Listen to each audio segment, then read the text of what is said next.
Good afternoon, everyone. Welcome along to the SFC interviews. Here with former Stevenage striker Marcus Haber today. So, first of all, how's things, Marcus? And I know you're still currently playing out. Where are you playing at the moment? Is it? I don't know how to pronounce the name. Is it Visaka?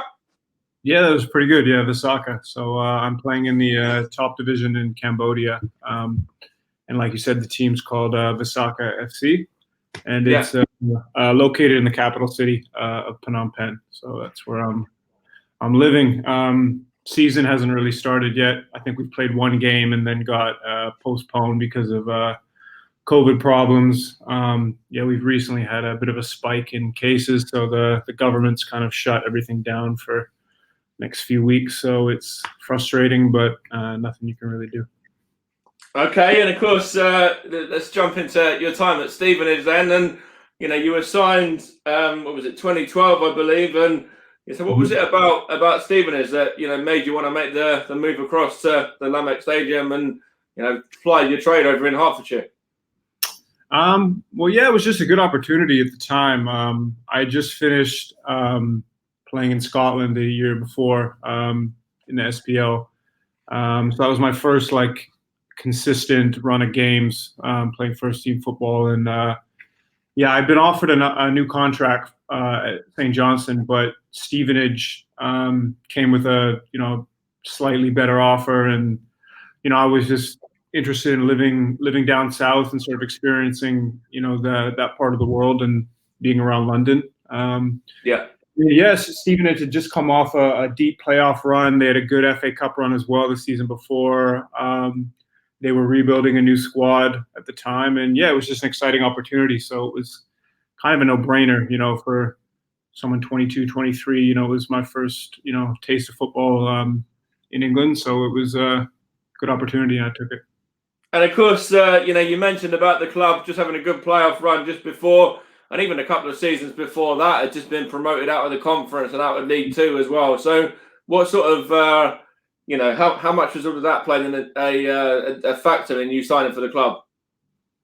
Yeah, it definitely played a factor. I mean, just having that sort of winning mentality throughout the club and just having recent success and building towards the future. That was sort of the MO of Stevenage at the time. And they had a young squad. I think that season we had 13 or 14 new signings, including myself. So we had a very young roster of players. I think the average age would have been around 23, 24 anyways. So it was an exciting time. And I know they had some money to play with because I think they had just sold some big players the season before. So it was a chance to rebuild and just start a new team. So I was excited. And of course, Gary Smith, the manager as well, a man that you know pretty well. I think you played under him again since as well. No, I haven't, but I know Robin Schrute did when he was at Nashville. Played with him. That's right. Yeah. Yeah. No, I'm quite close with Schrute. We've kept in touch over the years, but I really enjoyed Gary Smith as a manager. I thought his temperament, philosophies were the type that you want to play for as a young player, especially. We had a great dressing room. Like I said, a young team, and he gave us kind of freedom to express ourselves, and I think that's important, with managers, especially when you have a young group of players that are applying their trade. And we had an amazing chemistry. It was just sort of an up and down season the first year I was there, so it was exciting, but in the end it was probably not the way you wanted to finish the season that first year. But great dressing room, great group of boys, and we had a talented team. We just probably didn't accomplish what we probably could have. And you mentioned there that you were good mates with Schrute. I think you actually roomed with Schrute for a bit, didn't you, as well? And what was he like as somebody that you were rooming with? Was he keeping you up all night, or was he good? He's an amazing guy. Just football aside, he's probably one of the most honest, humble pros I've ever played with, and just amazing dude. Real great personality, great spirit, and just the type of guy you want in a football club and just want as a friend, period. And you can see that he's applying his trade coaching now, and he's had a good career. And he's just a good person. And having him within the dressing room was just the type of personality you want. He was freaking hilarious. Just always taking the piss out of people, managers, staff. Yeah. He was next level funny, and even when things were down, we weren't playing or out of the squad or whatever, the team wasn't playing well, he'd always raise the morale within the group. That's great. And we've got a comment there from Jordan. We touched on who you're playing for already, but he just wants to know who it was. So that was just a message there. But let's have a look what we got on here. So you actually made your debut for the club in the League Cup, and you almost scored as well, didn't you? You got an assist that day. It was saved by the keeper, and then I think it was Mark Roberts that put it in for the third goal. And what was that like to kind of make an impact pretty much straight away? Yeah, I remember that game. No, that was my goal. It went in. He just claimed it. Yeah. Yeah, it was a funny one, but I'll take the assist. Yeah, it was a good atmosphere. I remember it was close to selling out, and we had a really real good team, and I think we showed well in that game, and that just sort of set the standard for the start of the season. I think we all had a lot of confidence going into the beginning of the season. We had a good preseason, and I think we played against Spurs as well in the preseason. So leading up to that, yeah, it was great, and I just remember the atmosphere was fantastic at the Lamex. Great fans, to this day I remember my time there, and yeah, it was exciting. I think we had a good atmosphere, and it was a good vibe around the place. So yeah. And Matt's put a comment in here as well, just saying, nice to see you. Dundee are one of his second team, are his second team, and I thought that you were excellent for us, meaning for them. How do you look back on your time at Dundee when you played over there in Scotland? Yeah, I mean, I cherish my time there at the club. The first year I was there especially. Kind of came in, signed, I think, a month or two into the season because I was without a club, just kind of trying to figure out what was right for me. And just went up there, signed, I think, 5 or 6 games into the season. I think they were bottom at the time, and just got thrown right into the club. And it worked out really well, to be honest. Just sort of the way we played as a team. Paul Hartley was the manager, and a lot of the game was kind of through me. We played very direct, and up in Scotland, that type of game can be efficient and effective. And I really enjoyed it. Had some good relationships with some of the players there. It was a good dressing room once again, and Scottish football is intense and very passionate, and the fans are great, and once again, good stadium, and just a good sort of family-orientated club. I think the staff were good, and really enjoyed the first year. The second year and a little bit in the third, things kind of changed. Managers changed, and I was out of favor a little bit, and then got back into the team, and then had some injury problems. But overall, really enjoyed it. And Jordan's put a message there saying, "Who was your best friend at Stevenage?" Is that would that be Robin? That's a good question. I probably have like 5 or 6 guys that I keep in touch with a lot, and that I've spent time with, outside of football, even to this day. So me and Shruti, we keep in touch. I obviously don't really get to see him a whole lot, but yeah, we speak on WhatsApp and FaceTime every once in a while. But like the guys I'm probably in touch with the most are Darius Charles, Bonds and Gala, Lucas Akins, and Patrick Aguiman. Like we've all got a group chat together, and the boys have come to see me in Canada a few times in the summers and stuff, and we've met up, and we're all quite close and all quite like-minded, and it's good to keep in touch and just see how they're doing. So that team, I've definitely kept some friendships. And Lucas is still doing very, very well. He's gone on, he's playing at Burton. He's become a Burton legend, really, hasn't he, as well? Yeah, we were just talking about that the other day in the group chat, actually. I think I read a stat somewhere that he's played the 3rd or 4th amounts of minutes in the last 2 or 3 seasons in all the top 4 flights of football in England. So, credit to him. He's always been like a really, really good professional, never injured, takes care of his body, and just consistent performer. I think, he's been with Burton for, 2 promotions. They went from League 2 to the Championship. They played up there for a few seasons, and he's just a good pro and consistent, and I wouldn't be surprised if he goes on to play another 200 games for them, man. He's a machine. And so we've touched on Lucas a little bit there, but let's go back to your first goal that you scored for the club was away at Coventry, or the first one that they credited you with anyway, and that was to score the winner that day. And how important was it to make a mark really, and to obviously get off the mark there? It took a little while to get your first goal. Although you're claiming that you got it in your first game, so might be yeah. Right. Yeah, I remember that game. It was on Sky, so that was a big game. I think Coventry were one of the, up around the top as well as us at the time. So they had some good players. I think McGoldrick was playing up front for them. I think he might have scored against us. I think he did, yeah. Yeah, and I think we just fought back into the game. We had a really direct style of play as well, and I think I came on that game. I don't think I started, and yeah, that was just sort of my, welcome to the league, I guess. Scored off a set piece. It was a header, and yeah, big 3 points, and that was kind of a weight off my shoulders, to get your first credited official goal, and then you can get rolling, and just the confidence. And yeah, we started that season really, really well. I think we went unbeaten for the first 11 or 12 games, I want to say. Yeah, it was a good few months. And I think actually that goal and that win, I think we went up to about third in the table at that point as well, if I believe correct. Mm-hmm.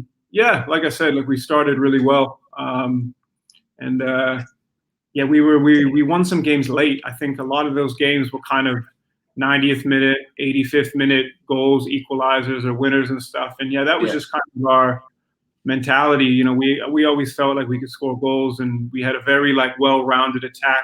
I don't think anyone scored more than 10, but we had 6 or 7 guys that were around 7 or 8 goals for the season. So it was evenly dispersed. And you said you don't think there was many there, or any there that got more than 10. Danny Lopez, I think, got all of his in one game, didn't he, against Sheffield United at home? Yeah, he had a hat trick, I think, that game. And yeah, I played up front with him, and he's one of those guys that was just very technically skilled and had that bit of flair where he could score a wonder goal. But I think when he first came to the club, I think he was a bit unfit and kind of not really up to the physical standards that the gaffer wanted for the speed of play and stuff. But once he went on loan, got his fitness, and he came back that season, he was brilliant, man. He scored some real good goals, and yeah, he was a good player, very good player. I remember that. It was a good game. And I think he scored a hat-trick for Barnet on loan the week before as well. So I think he scored 6 goals in about 6 days or something. Yeah. So, I mean, that's what it's like when you're a striker sometimes. When when you're in a good run of form, the net seems a lot bigger than it is sometimes. So, yeah, he was on fire, and just a good lad as well. He didn't speak a whole lot of English, but just always, had a great energy and, yeah, a lot of flair. And of course, you went on and scored a couple of goals for the club. I think you got 7, I believe, in your first season. And are you the kind of player and striker that would set yourself a target of how many you'd want to get per year? I think every player just wants to get into double digits. I think that's kind of, where you want to be. Obviously, you don't always get there, but I've always prided myself on bringing more to the game than just goals. Whether it's assists, whether it's linking the play, and just taking a lot of, the physical, abuse and space, so, other teammates can get goals and play off of me and stuff. And yeah, that's always been a part of my game that probably goes a bit unnoticed sometimes, but I think, by fans, but managers and teammates definitely appreciate it. So if I get my flowers from the people around me that are, offer me contracts and playing with me, then that's all that matters to me. And of course, you scored another very important goal as well, the winner against Brentford at home. And to see those sides going on, and there's a number of sides that were in that division that have gone on the now, Championship. There's a few that are Premier League in the likes of Sheffield United and Bournemouth were Premier League up until last season as well. I think we played them, didn't we? I believe, and there were some real good teams in that league that year. Yeah, it just goes to show that the English pyramid, is very competitive. You have teams that get promoted 2 seasons in a row. It's not uncommon at all. So just goes to show the quality. In League One, Championship, right up to the Premier League. So yeah, it's always good to score. And yeah, I remember most of my goals for Stevenage, and that was a big one because I remember we hadn't won for a while, and we had a bad run of games. That was towards the end of the season, and it was just nice to give the fans something to feel good about, and beating the team that I think they might have been up around the top of the league at the time. So it was a big result, and always nice to score in front of your fans. And of course, there's a couple of questions here in regards to certain teammates as well. Luke Freeman being one of them, and he was a fantastic talent, wasn't he? He went on and he was sold for good money himself. And what was he like to play, alongside? I'm sure, to know that you're going to be getting assisted by him, you got quite a lot of opportunities to score in the game, then. Yeah, Luke was, a player that had tons of ability. I mean, just when I came to the club, I had heard about him and seen some of the goals he had scored the season before. And he just had, great 1v1 ability to get a half yard of space, whether it was to get a shot or put a cross in. But the biggest thing was just his trajectory from when I got there. I think from his standards, the first season I was there probably wasn't his best. And then the second season, he was on fire. I mean, I think as a club, we didn't do well, but he was, the best player by far. I think that year when we got relegated, and you just saw him kind of go on to bigger and better things. And, when he goes to, I think it was Bristol, and then to QPR. And, it just goes to show that, he had a vision and belief in himself, because the talent was always there. And he just some kind of ability, great left foot, and just that ability to go by a player and get a shot off. He was an impressive player. And of course, there was Mark Roberts there, who we touched on earlier, and he was captain at the time, wasn't he, as well, Robbo? So, what was he like as a leader and sort of around the dressing room? Yeah, he was probably the piece of the team that we didn't have a lot of as a young team. He was obviously experienced, been at the club for a while, and was just ultimate pro. And I remember he had an insane diet. Always, I remember him bringing like almonds and nuts to the side of the pitch that he would like refuel during a session and stuff. And he was just always in a sports science. And when you're 22, 23 years old, you don't really appreciate that. But now that I'm 30 plus, I can see that why he's been in the game for so long and consistently been playing and captain at most clubs he's been at. So he was another guy, great pro, and a good leader throughout. And Matt's put a comment in here in regards to when you were playing at Dundee again. He says he believes you scored a goal in a 3-1 defeat against Hibs. And how does that feel to have a great individual game but then still end up losing when you know you've done your bit? That's an interesting question for a striker, because at the end of the day, you're trying to score, and that goals are what's going to get you moves. Goals are going to get you, accolades and looked at by the clubs, or just that's what you're judged on essentially by the casual fan or scout or coach. So it's a weird one. You always want to win, but at the end of the day, like if you score, you're thinking, okay, I've done my job, so it doesn't hurt as much. A lot of people wouldn't say that, but that's just the truth. If you score a goal, you feel like you did your job. But most importantly, you want 3 points. But if you're not going to get 3 points, you want to make sure you've scored or done your job. So that's the best answer I can give. That's fair enough. And yes, Laura, it is. So what have we got on here now? Yeah. So of course we've got to touch on the fact that Michael Felicitas was in that side as well. Of course, he's sadly no longer with us anymore. He lost his battle with mental health, didn't he? And how important is it for players to be able to look after that side of their game as well? Yeah, I think that kind of goes untouched, not really talked about enough, especially in English football in general.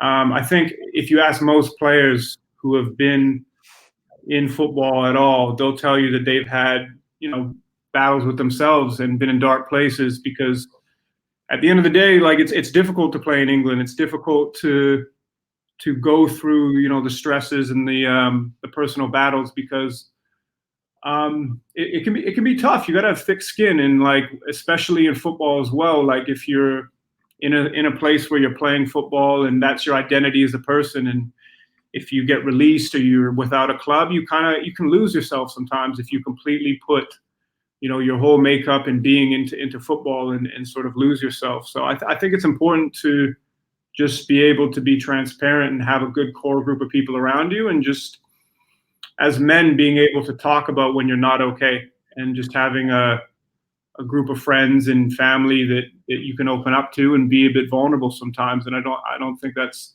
talked about or given enough space in football. I think, as football is a lot of the time we're expected to be, these hard men that never have, never have downs and are always sort of mentally focused. And, we're all human beings at the end of the day. And I think, footballers are no different. Yeah, 100%. And yeah, completely agree with that as well.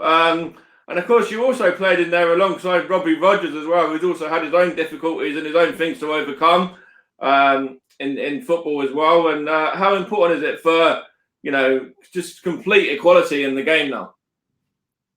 Yeah, I think that goes for anything, not even just football, but in life. I think, we should be accepting of all people in terms of what their gender, race, sexuality is. Who cares? I mean, I think in football that's something that was probably a big step for him to come out. And I don't think it would have made a difference in our dressing room, to be honest. Even though he did, I don't think he came out when he was at Stevenage. But I think you've seen a lot of progression now in sport, and I think that's important to homophobia, racism, any of that. I forget football. I just think in society, we need to do better, and we need to sort of educate ourselves. I think it's the biggest thing, be able to talk and understand and ask questions without, being ignorant.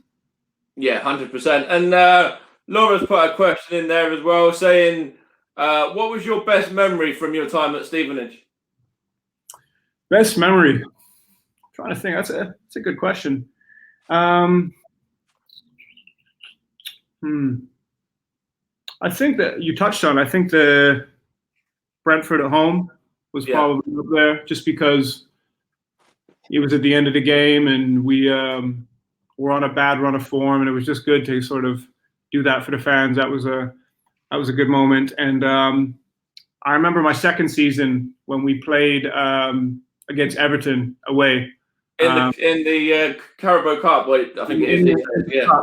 I think we took in the extra time, almost got a result, and that was a good experience, just because I didn't play in that game, but just to be in that atmosphere and just see how the boys did and stuff. And I think that was a big moment, so that was exciting.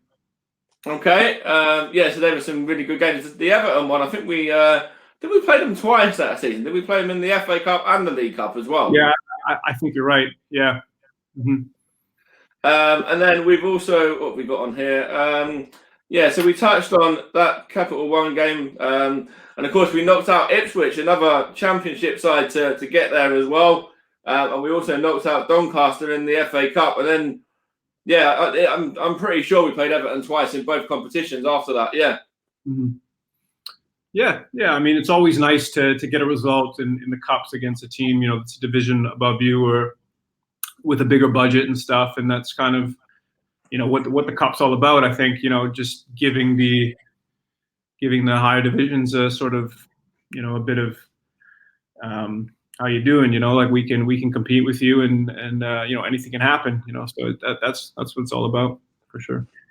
And then, so we've got, let's have a look on here. So we've touched on when you left the club. So what's it like to play for a club? Is it any different playing for a club that's only, 5 years old than a club that's, sort of might be a sort of a lot, or quite a fair bit older than that? Or is it still kind of, you don't pay much attention to that side of it?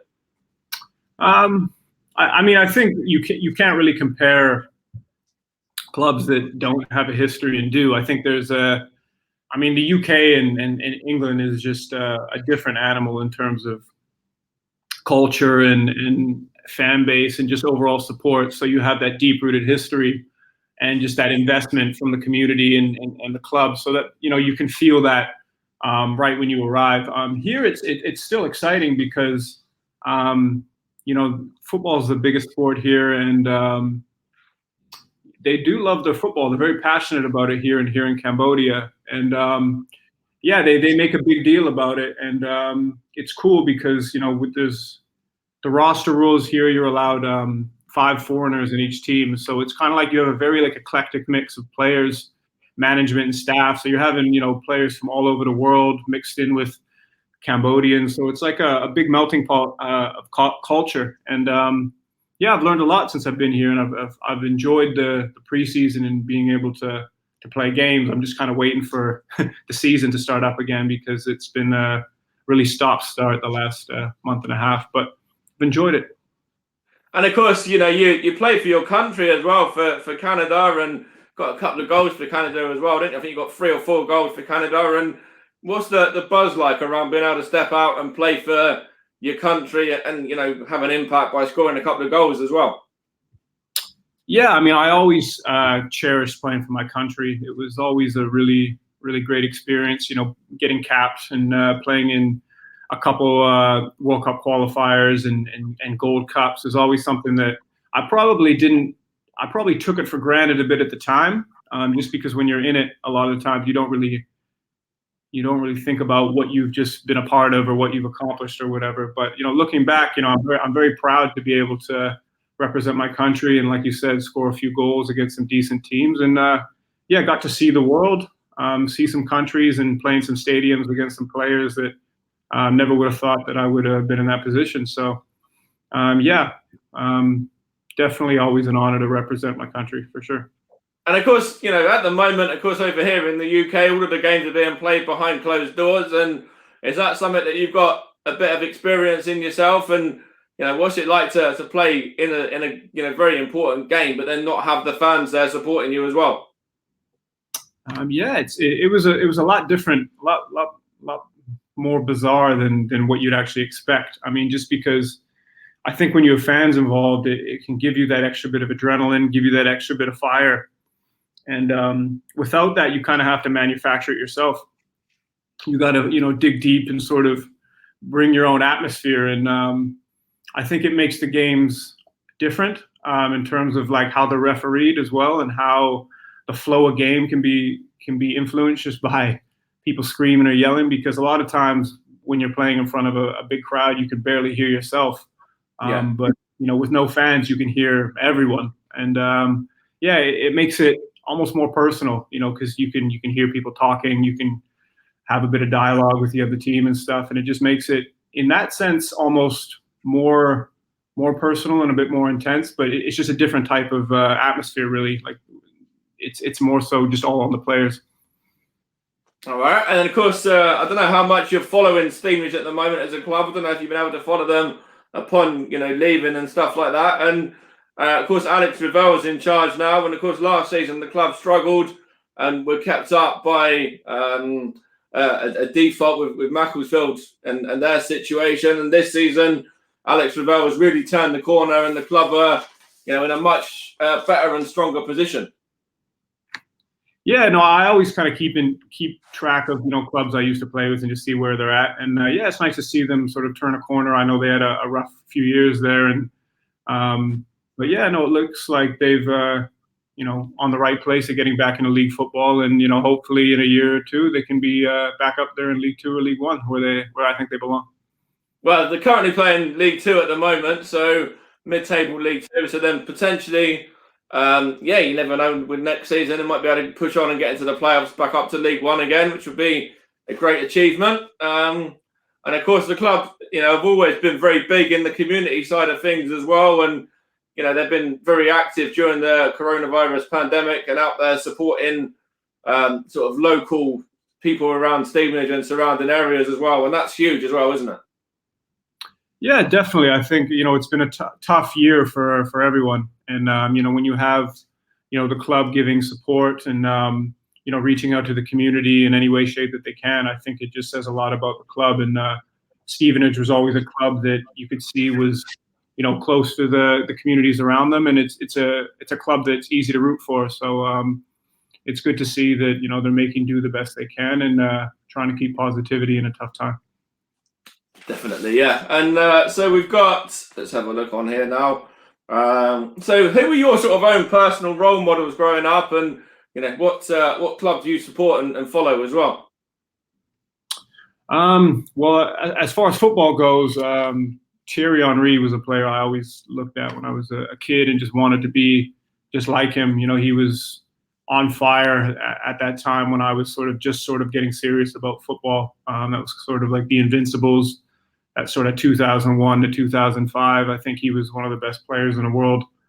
So yeah, I used to watch Arsenal. I think the Premier League was just a little bit more exciting and a bit more, a bit more physical, and just there was a bit more passion back then. And I just sort of loved watching football and just sort of the way that people sort of carried their emotions.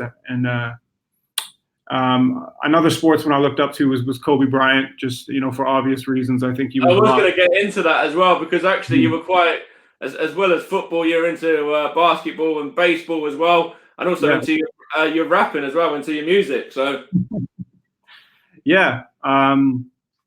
like you said, I think there's a lot more to myself than just football. I grew up in North America, so you're kind of exposed to everything. So I played baseball, football, and basketball growing up. So Kobe was someone that I really looked up to, just as more than an athlete, just sort of his mentality and what he represented as a person. And just even since he's passed, you can see what he meant to sport and what he meant to other people, and just you hear the stories about the way he worked in the off seasons and how he took care of himself and how he always wanted to improve. And I think as athletes, we can all take a little bit away from him and just try and learn and implement that to our own lives.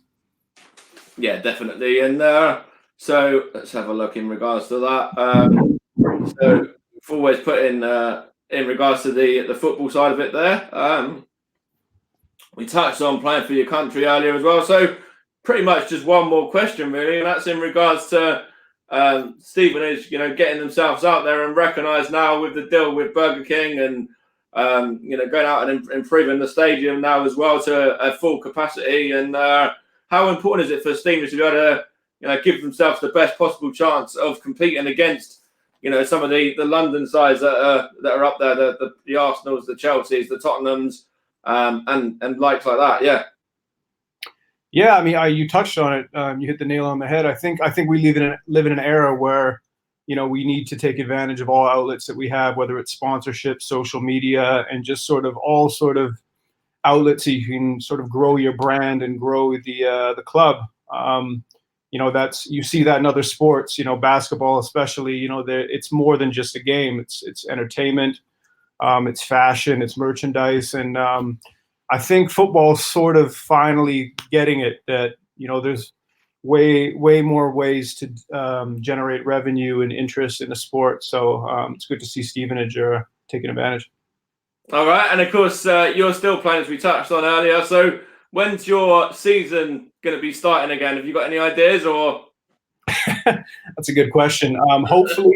Hopefully after these 2 weeks, we're in a mandatory countrywide lockdown right now, so no one will be really leaving their houses unless it's to get food or medication for the next 2 weeks. So we won't be training as a team. It'll be sort of personal gym routines and stuff. But hopefully, the corona situation will calm down and more people will get vaccinated. And hopefully 2 or 3 weeks. Fingers crossed that the league will resume and I'll finally get to be able to get some actual football played, some actual games. All right, and I just want to touch on obviously the music as well. The sort of is it hip hop and sort of rap music that you were sort of into? Were you producing? Was it? I used to produce beats and I used to rap myself a little bit when I was like 16 till about 22. So yeah, I had a few little mixtapes that I would circulate and I had some music online, but that was a long time ago. So you can't find it these days now. I can't find it on SoundCloud or on YouTube or nothing, no? No, it's all on my laptop. So that'll be in my personal archives. I don't don't put it out there, no. I've moved on to football. Fair enough. All right, well, I'll let you go. And of course, big game for Arsenal later as well in the Europa League. So what do you reckon in regards to that? I know it's obviously not related to Stevenage, but it's huge for Arteta and for Arsenal, isn't it? Yeah, I mean, especially with how they've performed in the league, I think they want to do well in the European competitions, and yeah, it's a big match, and I think they got a chance. All right, well, we'll leave it there. So thanks for joining today or tonight for you now, and I'll let you go and enjoy your evening. Thanks a lot. Thanks for having me. Appreciate Cheers. it. Thanks a lot, mate. Take care. Cheers. You too.